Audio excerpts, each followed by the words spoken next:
Conforme nós anunciamos, né, desde o começo da semana, tivemos a confirmação na semana passada, já fazia aí uns 3 meses que eu corria atrás do prefeito Roberto, para ele vir ao programa, para ele bater um papo, conversar, mas a gente sabe da agenda, né, a agenda lotada.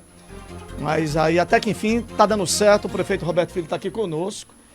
Primeiro agradecer, Roberto, pelo você ter retirado esse tempo na sua agenda, a gente sabe que é muito corrido, mas eu acho que também é necessária essa conversa com a população, dos esclarecimentos. Muito obrigado por sua presença aqui conosco. Boa tarde, Paulinho, boa tarde a todos os ouvintes, internautas aí da Mais FM, que nos escutam, nos assistem aí também via internet. Com certeza, Paulinho, eu quero lhe agradecer o convite, agradecer a você, agradecer toda a direção da Rádio Mais FM e até me desculpar realmente um pouco, porque você sim já nos procurou há algum tempo, mas como você bem falou, essa agenda corrida, né, a gente tem que estar presente em vários locais ao mesmo tempo e tentando resolver problemas da nossa cidade, mas jamais podemos fugir aí ao chamado da imprensa, que é um dos locais que a gente consegue conversar com a população, né, saber o que é que está acontecendo nas ruas, porque vocês também demandam perguntas que são perguntas que os internautas, que os ouvintes querem ter as respostas, então estamos aqui às ordens e vamos continuar sempre às ordens da imprensa, meu amigo. Boa tarde. Pois é, cada resposta que o prefeito vai trazer aqui agora vai servir para todo mundo. Obviamente, às vezes o cara quer fazer uma pergunta, mas a gente faz aqui e acaba atendendo essa demanda, como ele disse. Roberto, quase 6 meses, agora em julho, completam 6 meses da administração, da sua gestão. Que nota você daria para o seu governo até agora e por quê? Paulinho, eu lhe digo que assim, realmente 5 meses e meio agora, vamos já fechar os 6 meses. Posso dizer até que às vezes a gente acha que o tempo passa rápido, realmente vai passando. Mas diante do quadro que a gente recebeu a cidade de Iguatu, diante de todas as dificuldades, a gestão pública por si só já não é fácil, mas ela pode ser ainda pior e mais agravada, que foi o nosso caso aqui. Recebemos uma cidade infelizmente arrasada, com problemas de bloqueios, recursos escassos. Então, diante de tudo que aconteceu, e daqui a pouco a gente pode falar um pouco, quando você perguntar aí, provavelmente, eu posso falar aqui um pouco do balanço do que aconteceu nesses 6 meses, de coisas maiores, coisas menores, mas o que vem acontecendo.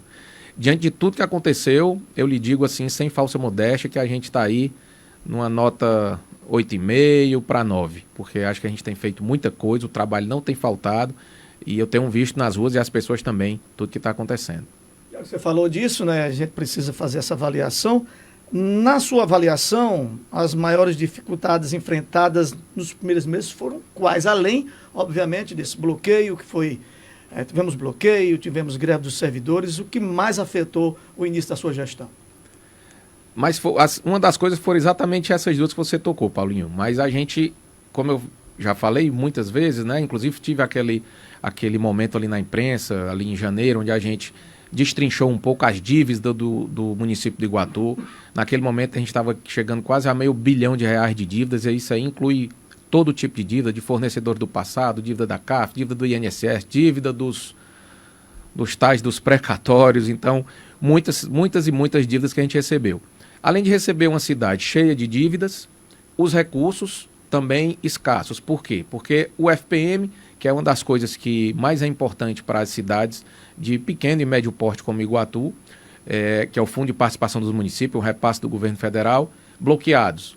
O FPM, para quem não sabe, você recebe ele, a prefeitura recebe 3 vezes por mês. Recebe dia 10, dia 20 e dia 30. Então, se a gente está aqui fechando daqui a pouco o 6º mês, né, vamos dizer que dentro dos 6 meses seriam 3 vezes 6, 18 repasses. A gente teve bloqueado entre 10, 11 e 12 FPMs. A gente só recebeu aí, né, 3 ou 4. Então, os recursos, né, difíceis, o bloqueio dos FPMs e vários outros bloqueios também de convênio, que até hoje ainda estão bloqueados. Então, sem o recurso para trabalhar, fica mais difícil. Bloqueios acontecendo, a gente não conseguia planejar.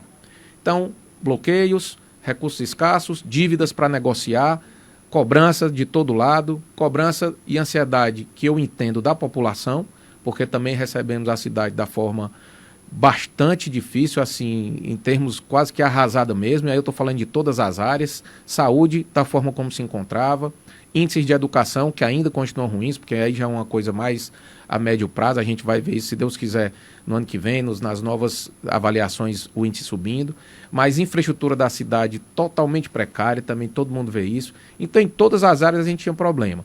Então, quando você me pergunta qual a maior dificuldade, eu lhe digo que é a soma de tudo isso. Uma cidade cheia de problemas para resolver, sem recursos, uma população ansiosa com razão, né, de ver logo os resultados e, ao mesmo tempo, um pouco desacreditada por tudo que já aconteceu na política iguatuense. Senhoras e senhores, estamos conversando com o prefeito Roberto Filho no programa de hoje. Essa próxima pergunta, eu recebi de umas 5 pessoas diferentes, a gente resolveu resumir, mas o assunto tem que ser tocado. Desligamento de comissionados e cargo de confiança em massa por meio de decreto. O porquê dessa medida? Perfeito. Esse decreto foi publicado, salvo engano, ontem, Paulinho, e o que é que acontece? A gente passou há pouco tempo uma reforma administrativa, né, na Câmara Municipal. Uma lei em que a gente traz um novo formato. Inclusive, essa lei também foi muito mal interpretada. Acho que por alguns de forma até sensacionalista e também querendo aparecer e distorcendo a situação. Nós colocamos lá todos os cargos comissionados da Prefeitura. Salvo engano, a gente está falando em termos de 580 e poucos cargos nessa reforma. Aí as pessoas disseram, mas o prefeito Roberto Filho criou 580 cargos. Esse custo é 2 milhões de reais. Querem aparecer. Na verdade, antes da reforma, eram 600 e tantos cargos. Então, tinham mais cargos do que agora com a nossa reforma. Então, na verdade, nós diminuímos a quantidade de cargos comissionados da Prefeitura. E uma coisa é a estrutura, é o organograma, são as caixinhas. Outra coisa é preencher as caixinhas. Então, a gente colocou lá 580 e tantos cargos que podem ou não ser preenchidos, né? Para te falar, até agora o início do ano, o meio do ano, mais ou menos o meio do ano, até junho, a gente tinha dos 600 e pouco, lembrando, eram 600 e tantos cargos que tinha no passado. Desses 600, a gente não tinha nem 400 comissionados, que eram em torno de 300 e alguma coisa, que também já abaixo da média geral do Iguatu. A gente já tinha, na verdade, era baixada a quantidade. Então, para finalizar, para tentar clarear, a gente diminuiu a quantidade de cargos comissionados na Prefeitura. Baixou de 600 e alguma coisa para 500 e alguma coisa. E se esses cargos vão não ser preenchidos, só o tempo vai dizer. É a necessidade da administração, a necessidade é que a gente vai preencher nos cargos. Então, Roberto, por que você fez um decreto para sair a exoneração de todos esses cargos? Porque a gente agora vai remodelar a partir desse novo organograma que veio na reforma, né? Então, claro, muita gente vai permanecer, algumas saem, outras aparecem, mas o contexto vai ser mais ou menos o mesmo, em que a gente vai ter ali, né, a quantidade de pessoas realmente comissionadas trabalhando na Prefeitura, vai ficar na faixa do que já tinha antes, aí em torno de 400, um pouco mais, um pouco menos, mas nesse primeiro momento, com certeza, a gente não vai preencher todos os cargos da reforma. Prefeito, deve haver concurso na sua gestão? A gente tem já hoje, Paulinho, um concurso ainda válido da gestão anterior, né, que foi prorrogado, salvo engano, em agosto do ano passado, por mais 2 anos. Então, o que é que eu já pedi à nossa assessoria, a Procuradoria-Geral do Município e também à Secretaria de Governo, e eu já tenho um pouco disso. Eu peguei todos os cargos que existem ainda para serem preenchidos, para serem convocados e o cadastro de reserva. E vamos, claro, a partir de novo, dessa necessidade, dessa arrumação que a gente está fazendo na casa da Prefeitura, para poder ir convocando aos poucos, para tentar priorizar, sim, os concursos, mas a gente tem que ir com calma para ver, né, onde é que a gente precisa fazer a convocação. Porque a folha do Iguatu é uma folha já bastante alta, bastante relevante, e também, de novo, não adianta a gente falar, mas é o comissionado isso, daquilo. O comissionado representa, vou dar um chute aqui, algo em torno de 10% da folha. Então, a folha pesada vem, sim, dos servidores, e que nós já temos uma folha bastante inchada. Quando o prefeito bebe um gole de água, lembrando que estamos conversando aqui com o prefeito Roberto Filho sobre vários assuntos importantes da comunidade. Tenho certeza que as respostas elas chegam até você. Espero que elas sejam satisfatórias. Roberto, a gestão anterior deixou outros compromissos financeiros herdados, além dos precatórios? Bom, deixou, Paulinho, a gestão anterior deixou muitas questões relacionadas a, por exemplo, o INSS, que na verdade não estou falando nem só dessa última gestão, mas de gestões do passado, desde que a Constituição, desde 88 talvez. Então tem muitos problemas de INSS. Claro que esses problemas se avolumaram nos últimos 12, 16 anos. Se a gente for ver aí, e a gente fez esse levantamento, para você ter ideia, hoje o Iguatu, você iguatuense, paga em torno de R$800 mil todo mês de parcelamento de INSS, né? Fora o INSS do mês corrente, tem parcela de vários parcelamentos que foram feitos. Então, quando a gente debruça isso, né, destrincha isso, o maior valor desses parcelamentos são de débitos do INSS aí dos últimos 12, 16 anos. Então, deixaram essas dívidas. Fora isso, dívida de fornecedor. Então, tem fornecedores aí de serviços como lixo, como saúde pública, cooperativa, outras empresas, fornecedores de coisas menores, também de débitos aí já mais dessa última gestão. Temos os precatórios, como você bem colocou. Temos empréstimos que foram feitos, não estou nem falando do CARF ainda. Ontem mesmo, ou anteontem, nós pagamos 680 mil de uma parcela do Pronaf. Pronaf é um empréstimo que foi feito lá em 2008, algo assim, salvo engano. Então, essas dívidas que vêm das gestões anteriores, né, a gente tem que conviver com elas. A gente, claro, já recebe a prefeitura sabendo que elas existem e tentando minimizar, tentando renegociar, tentando ver o que é que a gente pode otimizar, né, para que tenha uma sobra aí de dinheiro da própria prefeitura para fazer investimento na nossa cidade. Muito bem, já são 12 horas e 24 minutos. Essa pergunta vem lá do SPUME, eu tenho que fazê-la porque ela interessa a todos os servidores, obviamente. Da parte da saúde, a informação é que ela se encontra há meses sem os repasses, né? E o mês de maio, todas as outras instituições receberam menos o SPUME, segundo informações. Há uma previsão de regularização? Sim, Paulinho, a gente tem realmente uma dificuldade, né, de caixa, né, para você, ouvinte, entender. O SPUME é o sindicato, né, dos servidores públicos municipais, existe uma sistemática que é feito um desconto no vencimento do servidor e é repassado para o SPUME. Então, tem da educação, tem da saúde, tem do Fundo Geral, que são as outras secretarias, e quando a gente, mesmo acontecendo às vezes esse desconto, né? Esse dinheiro vem e se mistura, vamos dizer assim, com o bolo lá da prefeitura. E aí, às vezes, são feitos pagamentos de fornecedores essenciais, de alguma coisa que está precisando ali de urgência, e a gente acaba atrasando um pouco esses repasses. Mas os outros, salvo engano, estão, como por exemplo a educação, onde o recurso é um pouco mais, né, tranquilo de se ter, está em dia. Fundo Geral, se não está, acho que há um mês está devendo, e saúde é realmente onde a gente tem o maior atraso, mas temos sim, a gente quer regularizar isso aí nos próximos 2, 3 meses para ficar dentro, né, do próprio mês. E eu até passo aqui e já adianto uma coisa para os nossos ouvintes, inclusive para os servidores, para o próprio SPUME. Eu já fiz hoje, se não chegou, está para chegar, um ofício, porque a gente também já foi indagado sobre isso pelo Ministério Público, Paulinho. E a gente está respondendo um ofício para o SPUME e para o Ministério Público, falando dessa regularização que a gente quer fazer e também pedindo para o SPUME que eles enviem para a gente, para a Prefeitura ter o controle, até porque a gente viveu aí, todo mundo viu problemas de desconto de INSS, problemas de desconto de outras situações, não que aqui tenha, né? Mas a gente escutou falar muito de situações problemáticas quando se fala de desconto. A gente quer fazer, a gente fez um recadastramento de servidores há pouco tempo e agora a gente também quer fazer um recadastramento dessas solicitações de desconto.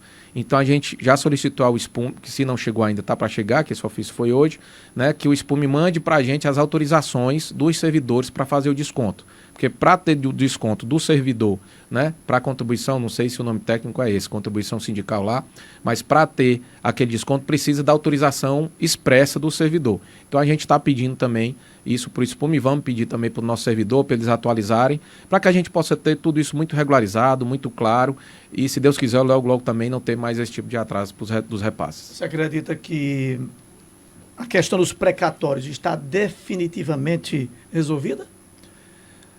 A gente tem, Paulinho, assim, a gente fez um acordo, né? Eu acho que como é público e acho que todo Iguatu sabe toda a dificuldade que teve, mas a gente fez agora há um mês e pouco, um acordo lá em Fortaleza com a família do senhor Cláudio Lima Verde, que era o maior precatório, né, exigível, que estava ali já vencido, que já deveria ter sido pago do Iguatu. A gente está falando de uma dívida de em torno de 40 milhões, quando a gente atualiza lá para a data do acordo, né? Toda atualizada chega perto disso. Já tinha bloqueado 25 milhões, em torno também disso, de bloqueios feitos. E a gente corre no risco, a prefeitura, sempre que eu disser a gente, estou falando da prefeitura, estou falando do dinheiro do iguatuense. E o iguatuense corre no risco de ter, em uma, vamos chamar assim, decisão, né, de um juiz ou desembargador, a liberação desses 25 milhões que estava bloqueado. Então, para que a gente não corresse esse risco, e claro, também em respeito à família, porque teve seu bem desapropriado, né? Desapropriado lá de forma, todo mundo sabe como foi que aconteceu naquela época, todo mundo que já tem um pouquinho mais de idade vivenciou e via como era a gestão da época que desapropriou aquele terreno da família do seu Cláudio, a família também precisava ser tratada com respeito. E aí a gente fez um acordo, né, em que parcelamos, chegamos no número de metade do débito, em torno de 20 milhões, com parcelas 16 vezes, sem juros, para poder fazer esse pagamento. E a partir daí ocorreu o desbloqueio do que estava bloqueado e, principal, não ter mais bloqueios no futuro, porque os bloqueios que vão ocorrendo a gente acaba sem ter uma previsibilidade, sem ter um planejamento. Então, sua pergunta foi se estava definitivamente resolvido. Eu lhe digo que a gente ainda está faltando no Tribunal de Justiça efetivamente liberar os valores, ainda não foi liberado, já está lá a petição em conjunto, já houve homologação aqui do juiz do primeiro grau do Iguatu, mas falta o TJ liberar. Então esse logo, se Deus quiser, vai estar resolvido, resolvido entre aspas, porque a gente ainda vai ter que pagar as parcelas, mas pagaremos. Mas outros problemas de precatório ainda já estão aqui batendo na porta do iguatuense, porque a gente tem outros precatórios também vencidos em 2024, outros que vão vencer agora em 25 e outros que já vão vencer em 26.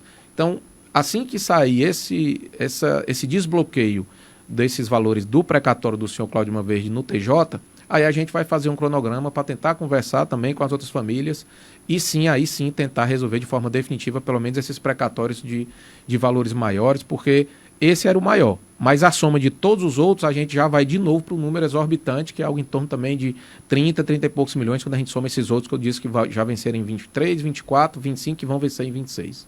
É um desfalque considerável, né, dentro da administração, né? Para tudo que vocês planejavam, esse dinheiro vai fazer uma falta medonha, né?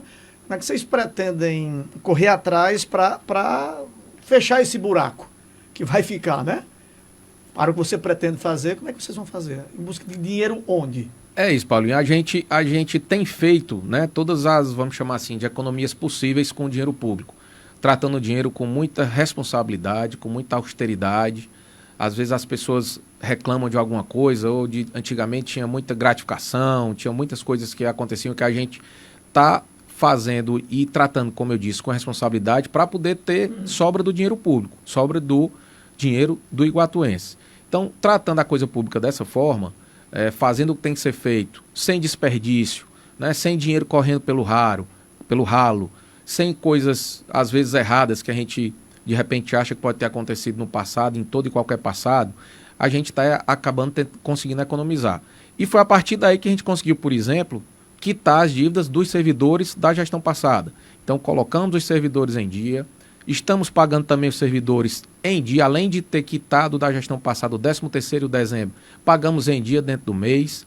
Tivemos o maior reajuste, se não o maior, um dos maiores do estado do Ceará, Paulo, inclusive virou exemplo, né? Teve uma reportagem que o sindicato dos servidores municipais do Juazeiro do Norte, o presidente, numa reportagem, mostrou e disse, não, eu trouxe aqui para o prefeito do Juazeiro o modelo do Iguatu, a gente acha que é um modelo que dá certo, então se ele fizer o modelo como o Iguatu fez, está ótimo. Então a gente virou exemplo, né, de modelo do reajuste, tudo diante dessa forma responsável que a gente trata.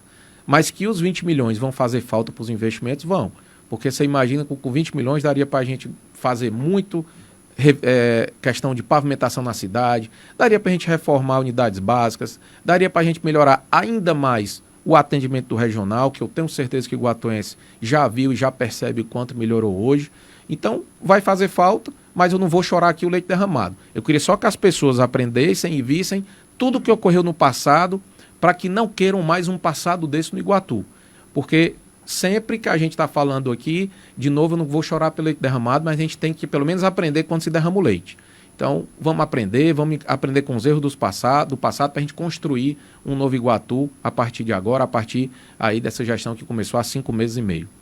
Senhoras e senhores, a conversa com o prefeito Roberto Filho aqui no Mais Notícia de hoje. Você falando aí das administrações anteriores, não há como não dizer que uma das críticas mais constantes, Roberto, é que você foi eleito com o apoio do ex-prefeito Edinaldo Lavor. Acho que você vai ouvir isso ainda durante muito tempo, né? Você reconhece que houve esse apoio nos bastidores? Eu reconheço o que eu vi, Paulinho, até porque eu não posso não sou irresponsável, nem posso negar que algumas pessoas, como vereadores que apoiavam o candidato da época do Edinaldo, que era o Rafael Gadelha, né? Algumas pessoas ali, vamos chamar de chaves da política, pessoas que tinham essa ligação com o ex-prefeito Edinaldo, foi público e notório que a partir da desistência do candidato Rafael Gadelha, esse pessoal veio nos apoiar. E eu dizia na campanha e repito hoje, eu não tenho como uma pessoa querer nos apoiar e dizer que eu não quero apoio. Né? O político vive de apoio, vive de pessoas que vão acreditar nas suas ideias. Então, se as pessoas naquele momento, com a desistência do Rafael, resolveram apoiar o Roberto Filho, em detrimento de apoiar uma política do passado que eles não queriam, que ninguém aguenta mais no Iguatu, aquela política da perseguição, da picuinha, como é que eu posso reclamar? Né? Eu acho que as pessoas acreditaram num novo momento e eu tenho certeza que os que acreditaram em Roberto Filho já têm visto, nesses 5 meses e meio, a mudança que Iguatu está sofrendo. Não só os que acreditaram, mas também até os que não votaram. Nas ruas eu escuto às vezes a pessoa dizendo, eu não votei em você não, mas eu estou vendo o que você está fazendo, na próxima eu estou com você. Eu disse, não sei se tem próximo, vocês, o povo é que vai dizer se tem, se não tem, como é que vai ser. Mas é muito gratificante a gente ver que até as pessoas que naquele primeiro momento não acreditaram, hoje já estão também acreditando na gente. Qual é o seu relacionamento hoje com o Edinaldo? Você tem algum tipo de relacionamento? Não, o Edinaldo, há um tempo atrás, acho que depois da campanha, acho que a gente se encontrou uma vez. Eu não tenho um relacionamento pessoal com ele, na verdade nunca tive. Temos amigos em comum, isso também não é segredo para ninguém. Nós temos alguns amigos mesmo, como o meu primo Anderson, que é meu primo, meu amigo, meu irmão, também tinha uma relação com o Edinaldo e outras pessoas. Né? Hoje tem vereadores que estão com a gente, que tiveram relação com o Edinaldo, mas eu não tenho nenhuma relação pessoal com ele. A sua administração tem a sua identidade? Você diria que tem a sua marca ou ainda sofre influências de administrações anteriores? É até bom você... Obrigado, Paulinho, pela pergunta, porque quando as pessoas, né, querem dizer que houve esse tal desse acordo, isso, aquilo, eu acho que se a pessoa tiver assim, prestar um pouquinho de atenção, ela já vai ver que o que é que acontece? Nosso secretariado, o secretariado da gestão de Roberto Filho Francisco é todo um secretariado técnico, pessoas que entendem do seu assunto, que entendem do que estão fazendo. Então não teve indicação de João, do José, de ninguém do passado para compor a nossa secretaria. Né? Nós fizemos a partir de pessoas que entendem dos assuntos que estão tratando. Hoje, todo mundo também percebe que, por exemplo, na Câmara Municipal, a gente, às vezes, até tem embates em que as pessoas que estão, né, os vereadores que estão apoiando a atual gestão, não têm o apoio de vereadores que eram da gestão do Edinaldo. Então, eu acho que já está provado e tem se provado cada vez mais que a gestão de Roberto Filho Francisco é uma gestão independente e que tem feito de forma diferente. Seja pelo time que uniu, a partir dos seus secretários, a partir de todo mundo que está trabalhando e trabalhando muito. A forma que eu acho que o Iguatu, a forma que vocês têm já visto que o Iguatu está sendo gerido, já mostra que a cidade tem hoje outra cara.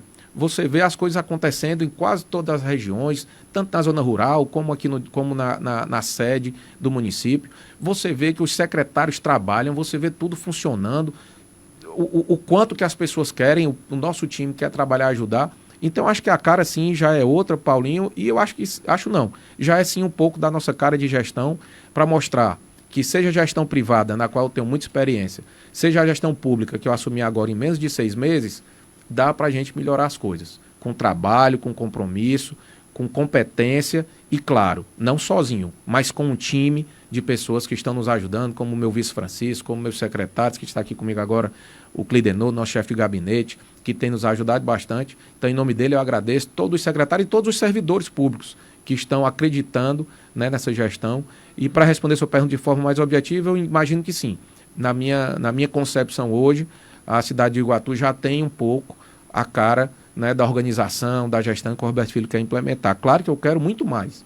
Quero mostrar isso ao longo do tempo, ao final da gestão. Eu acho que a gente vai ter sim um diferencial e vai ficar ainda mais visto. Mas hoje a gente já tem imprimido sim esse modelo aí.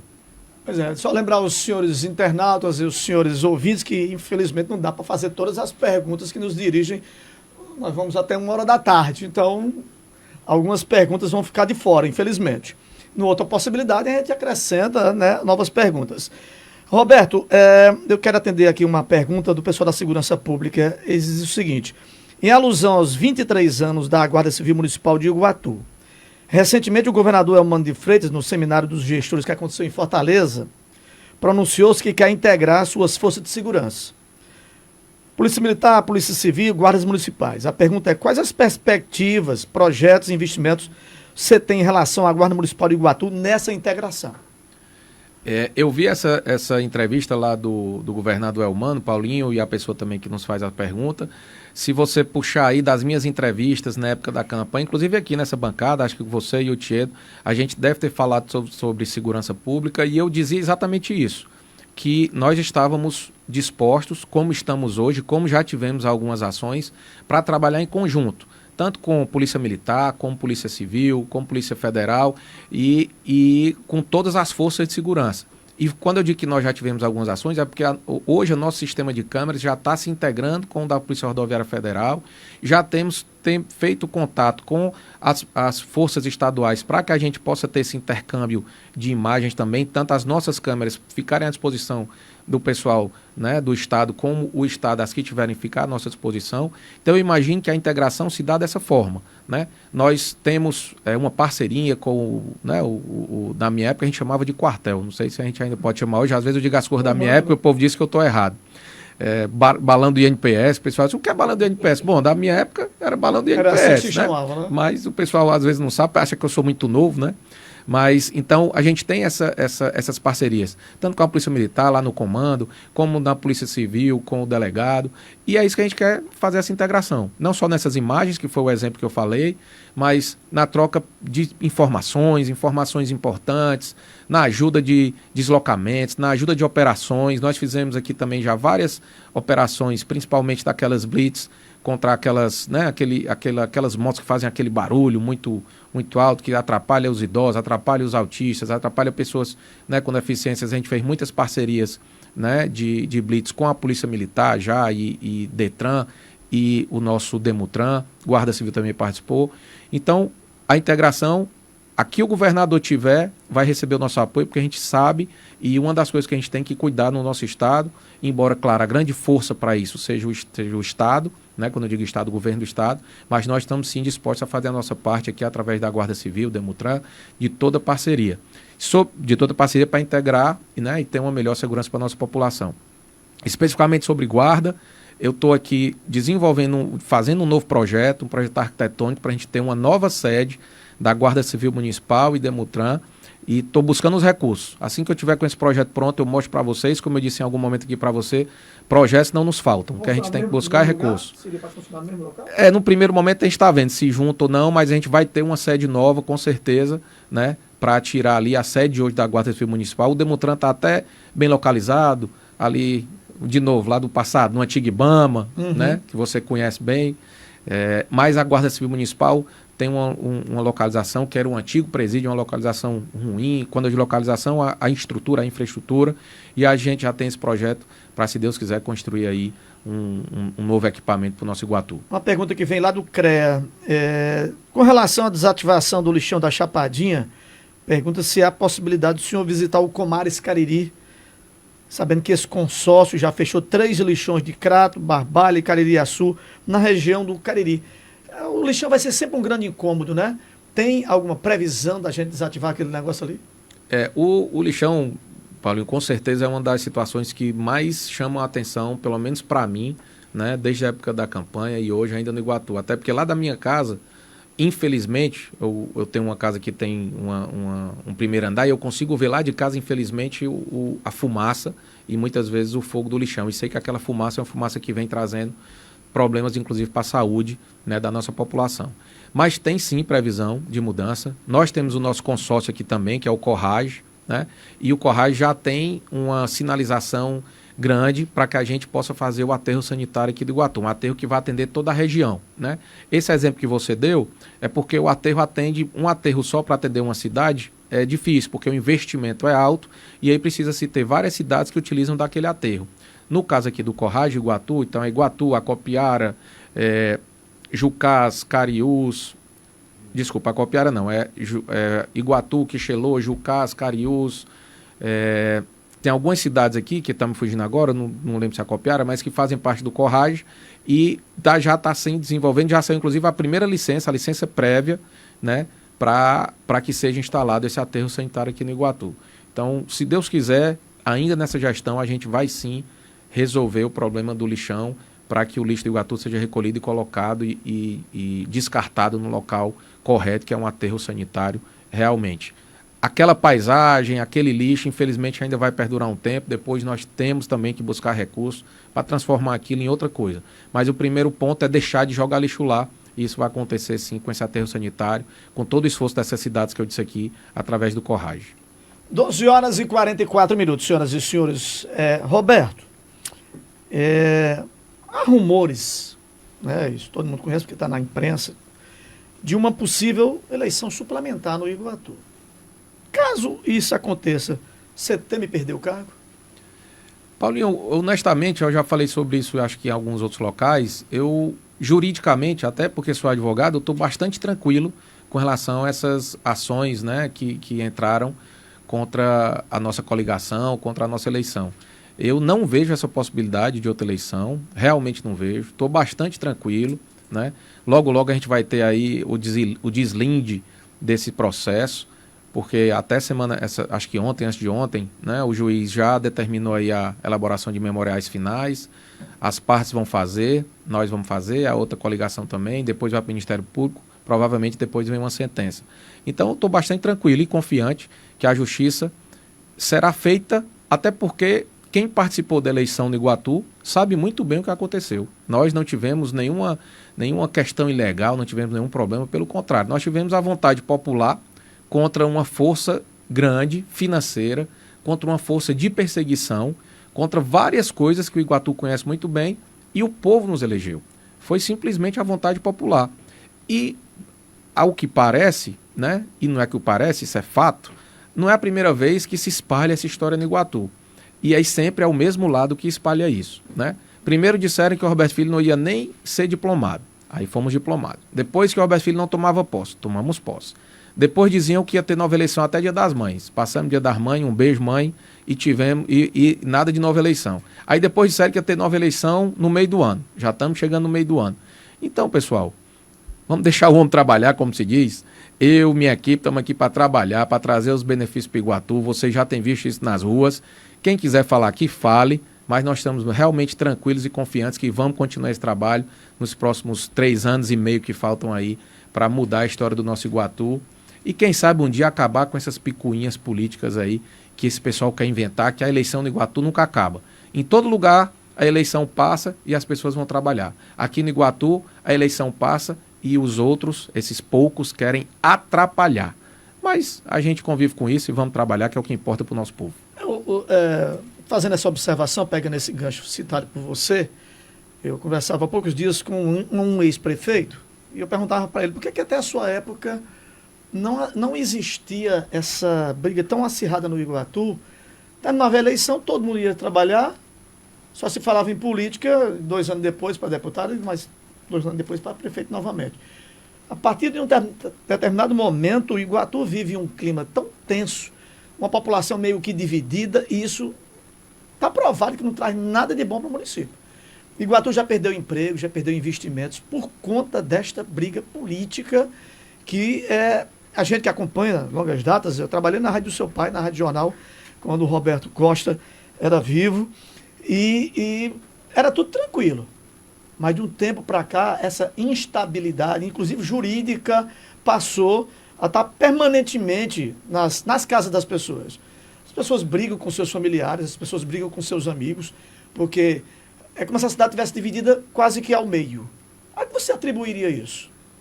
Paulinho, eu acho que você falou bem quando você disse que a partir de um certo ponto essas coisas começaram a acontecer no Iguatu. Eu acho que todo iguatuense que tem aí mais de 25, 30 anos vai lembrar que época foi essa. Você lembra que tinha gente aqui que falava do bem contra o mal, que dividia as famílias iguatuenses. Todo mundo sabe como isso começou.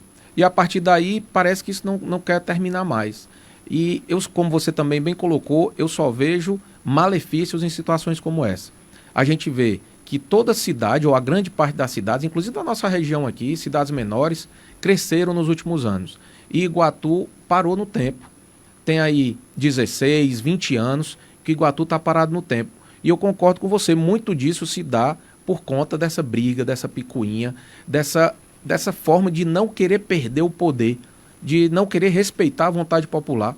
Como é que a pessoa, né, um grupo político, certo grupo político vem para uma terceira eleição, perde a terceira eleição e mesmo assim continua querendo criar factoides, continua querendo trazer a população, trazer insegurança para a população. Isso é muito ruim, isso é ruim para a cidade. Isso não é ruim para a administração, para o Roberto Filho. Eu vou trabalhar, vou continuar trabalhando e as coisas vão acontecer. Agora, infelizmente, se cria um clima, né? Porque as pessoas ainda têm desinformação. Infelizmente, tem alguns níveis de imprensa, que eu não sei se eu posso chamar de imprensa, que difundem informações falsas ou informações maquiadas e ficam trazendo esse tipo, ou mandado por alguém ou não, não sei, mas ficam trazendo esse tipo de situação ruim para o nosso município. Mas quando isso começou, a gente sabe, lembra bem quem foram os responsáveis, qual grupo político foi responsável por querer dividir o Iguatu com problemas nas famílias, com brigas nas famílias, com perseguição. E eu não vou estar aqui citando nomes, mas o iguatuense com certeza sabe como isso começou. Como é que está a sua relação com a Câmara Municipal? Com relação à base governista na Câmara, os vereadores Pablo, Zilfran e Sávio, que não votaram em mensagens do Executivo. Como é que você tem lidado com isso? A nossa relação com a Câmara, Paulinho, é muito, assim, muito tranquila, como todas as minhas relações, também de forma institucional, de forma democrática. A gente respeita os posicionamentos. Claro que a gente tem, né, uma base que se chama base aliada de vereadores que estão ali, né, junto, acreditando no projeto, acreditando na gestão. Se em algum momento alguém dessa base, né, não vota exatamente como se espera, não vota favorável a algum projeto enviado pelo Executivo, ou não, assim, discorda, né, do que o líder de governo propõe ali naquele momento, eu considero isso de forma bastante tranquila. Não tenho, a minha relação com a Câmara eu considero muito boa, tanto com o presidente Diego, como com os outros vereadores que compõem essa base, mesmo quando em algum momento, se não estiverem votando com a gente, e até com os vereadores da oposição. Eu até, em algum momento, assisto às sessões e vejo lá como se referem ao prefeito Roberto Filho, mas para mim, problema nenhum. A oposição está lá para criticar, para trazer as coisas, e a gente está aqui para fazer o nosso trabalho, que é mudar a vida da nossa população. Eu só pediria uma coisa, que a população, que a oposição fizesse proposições, porque quando eu assisto às sessões da Câmara, eu só vejo reclamação, ataque, briga, dublado da parte da oposição.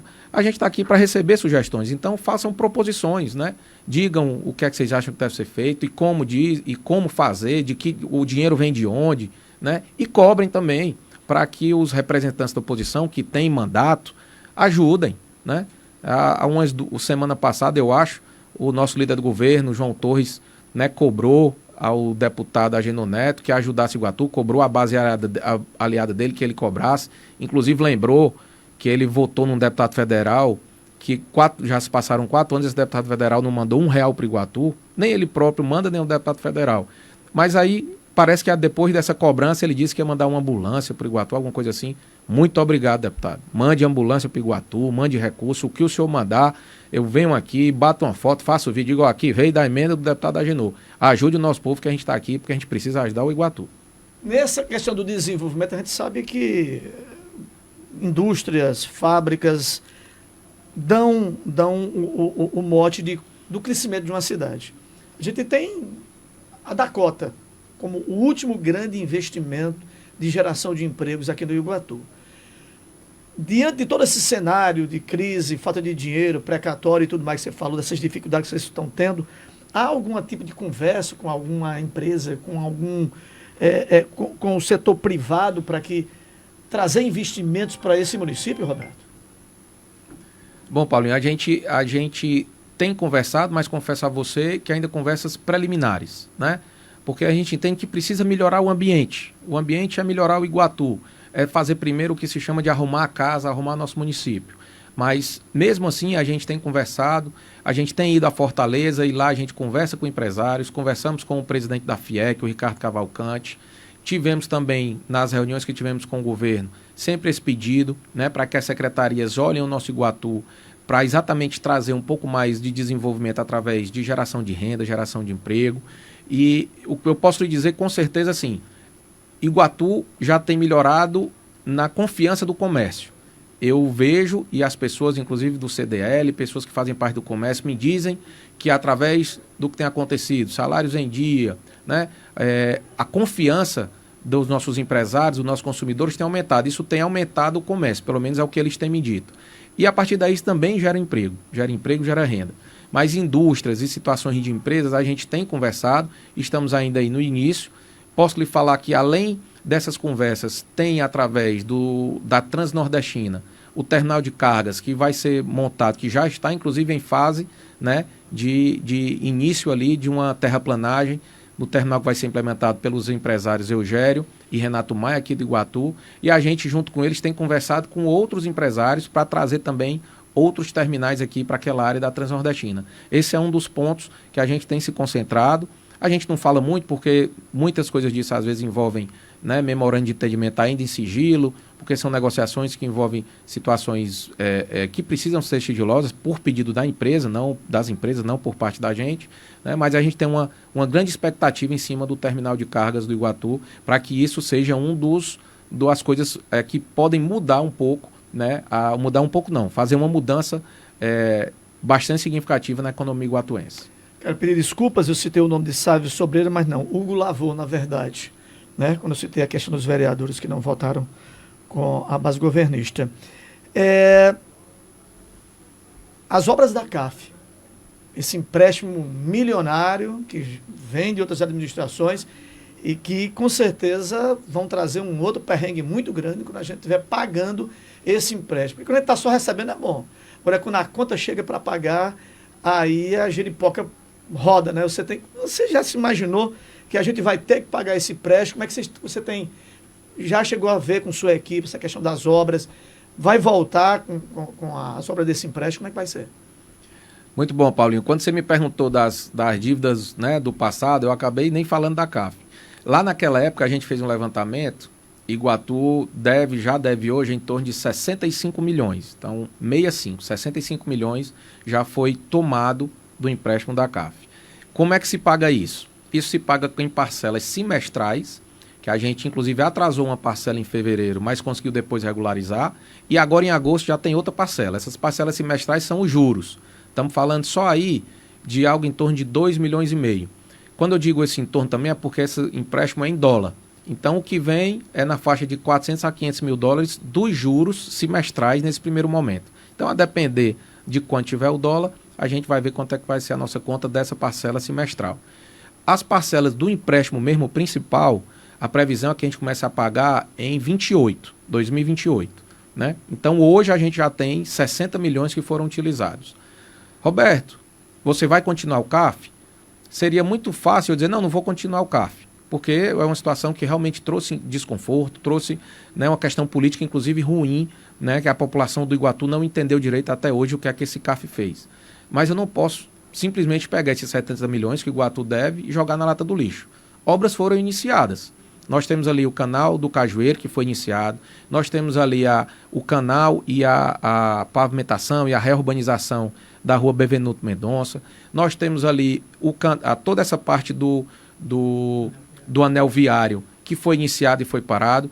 Então, o que eu lhe digo é, essas obras que foram iniciadas, Paulinho, a gente vai sim conversar com as construtoras, inclusive já iniciamos essa conversa com o próprio CAF, porque tudo isso não é só uma ligação direta de prefeitura com as construtoras, tudo passa pelo aval e pela fiscalização da CAF, que é o Banco Andino de Fomento. Então a gente já tem reunião marcada, já tivemos algumas, para retomar essas obras. Nesse primeiro momento, o que a gente quer é finalizar as obras inacabadas, porque dinheiro já foi gasto, então se a gente não termina, fica mais caro ainda. Então é melhor a gente terminar, depois de terminar, ver quanto é que está essa conta e verificar como é que a gente faz, se continua com algumas outras obras, se não continua, se para, mas isso a gente está de novo, tratando com muita tranquilidade e com responsabilidade, sabendo que teremos, né, ainda nessa gestão, que pagar esse empréstimo e nas gestões futuras do Iguatu, né? Nós iremos iniciar, mas infelizmente esse débito vai continuar. Como hoje eu já pago, hoje a Prefeitura de Iguatu já paga débitos do passado, como eu lhe exemplifiquei aqui, o Pronaf, se eu não me engano o nome é Pronaf, um parcela que a gente pagou agora de 600 e poucos mil reais antes de ontem. Então, essas dívidas fazem parte, mas infelizmente dificultam muito sim a gestão, né, de qualquer município como Iguatu. 12 horas e 58 minutos, estamos na rapinha do programa e para a gente encerrar, Roberto, primeiro agradecer a sua presença aqui, nós já dissemos do tempo que é corrido, você tirou um tempinho para vir para a gente. Eu acho que essa conversa foi muito boa, esclarecedora, não dá para fazer todas as perguntas, obviamente, mas qual é o maior sonho seu como prefeito de Iguatu? Paulo, o meu maior sonho como prefeito de Iguatu é fazer realmente ter uma continuidade de um projeto que iniciou na minha família, que iniciou do meu pai, e ter como resultado prático disso uma cidade em que a gente tenha o orgulho de morar, tenha a satisfação e que os nossos índices sempre estejam melhores. O meu grande sonho não é dizer assim para dizer para você, vou fazer uma obra, vou melhorar a obra do mercado, vou asfaltar a cidade toda, vou melhorar o hospital. Eu não tenho uma obra específica de sonho. Eu tenho várias obras, mas o meu sonho mesmo é que a população de Iguatu melhore a qualidade de vida. Então, se eu tiver que mensurar isso, eu diria a você que eu queria melhorar os nossos índices de desenvolvimento, esses índices que medem a qualidade de vida, a satisfação das pessoas, que a gente tenha esses índices aí entre os melhores do estado, quiçá entre os melhores do Nordeste e do Brasil, porque eu quero que o Iguatu viva realmente, o iguatuense viva o que ele merece. Uma cidade que já foi o que foi, que tem um potencial imenso, é sim a capital do Centro-Sul, porque aqui é que se concentram grandes coisas da nossa região. Então, o meu grande sonho é transformar Iguatu em uma cidade que tenha os índices de desenvolvimento, IDH, assim, vamos dizer, de primeiro mundo. Já que a gente está falando de sonho, o meu sonho é que o IDH de Iguatu seja um índice de desenvolvimento humano de primeiro mundo. Mais uma vez, prefeito, obrigado pela sua presença aqui nos estúdios. A gente vai ter outras oportunidades, obviamente, né? Vai acompanhando de perto, esperando que tudo dê certo. Porque eu acho, assim, pessoalmente, desejar o mal de Iguatu é desejar o mal de si próprio. Isso aqui é um barco, se afundar, todos afundamos. Se crescer, cresce todo mundo. Então, assim, eu particularmente, defendo que Iguatu desenvolva, porque esse é o nosso sonho. É aqui que a gente mora, é aqui que a gente quer que essa cidade realmente se desenvolva. Perfeito, Paulinho. Acho que é isso mesmo. Eu lhe agradeço aí mais uma vez o convite. Vou estar sempre à disposição, mesmo se demorar um pouquinho. Tranquilo. Mas nos procure que a gente volta aqui com o maior prazer. Né? Já nos conhecemos há um tempo. Como você bem disse, você trabalhou inclusive na Rádio Jornal ainda quando era do meu saudoso pai. E vou estar sempre à sua disposição, não só a sua, mas da Mais FM, das outras emissoras de rádio, porque esse bate-papo com vocês da imprensa, né? Uma imprensa séria, e com as pessoas que querem nos escutar, querem saber o que está acontecendo na cidade, eu acho que é importantíssimo. E obrigado pelo convite, principalmente pelo seu depoimento agora no final, de que o que eu acho que todo iguatuense tem que querer o bem de Iguatu. O que a gente está aqui, a gente se propôs a entrar na política, foi para trazer o bem para o Iguatu. Então não foi para ficar com picuinha, não é para estar brigando, mas para sim levar essa nossa cidade para outros patamares, para que o nosso iguatuense tenha orgulho, que nossas crianças vivam numa cidade feliz, crianças, jovens, adultos, idosos, para que a gente possa viver bem, como você disse, o barco é Iguatu, nós estamos no leme hoje, mas queremos todo mundo junto para seguir em frente. Muito obrigado. Obrigado, Roberto, pela presença nos nossos estúdios. Essa entrevista vai ao ar na madrugada, na íntegra, e os melhores momentos no nosso Instagram. Também fica salvo no Facebook e no YouTube. Você que chegou um pouco mais tarde e não assistiu, tudo tranquilo. Eu esqueci de perguntar ao Roberto, eu vou ter que voltar porque é o seguinte, feriado. O pessoal está perguntando, por que não é feriado, é ponto facultativo? Rapidamente, Roberto. Não, tranquilo. Esquecido. Pronto, na verdade o Corpus Christi não é um feriado nacional, né? O que acontece é que alguns estados ou municípios têm lei que diz que é um feriado, ou estadual municipal. No Iguatu não existe a lei, né, que diz que é feriado municipal. Nós procuramos, mas não encontramos a lei que diz que é feriado municipal. Então, mais diante do costume, da fé cristã, né, de ser um dia, na quinta-feira, do Corpus Christi, de contemplação, né? De reverência ao Corpus Christi, a gente decretou como ponto facultativo para os servidores e também colocamos a sexta-feira como servidores. O comércio local aí está livre também para decidir, cada pessoa decidir a sua situação. Tá certo, então. Obrigado. Dada a resposta, senhoras e senhores, obrigado pela audiência. Amanhã a gente vai feriar. Ele deu facultativo, mas a gente resolveu feriar amanhã. Descansar. 1 da tarde, 2 minutos. Até amanhã, gente. Um abraço a todos e obrigado pela audiência.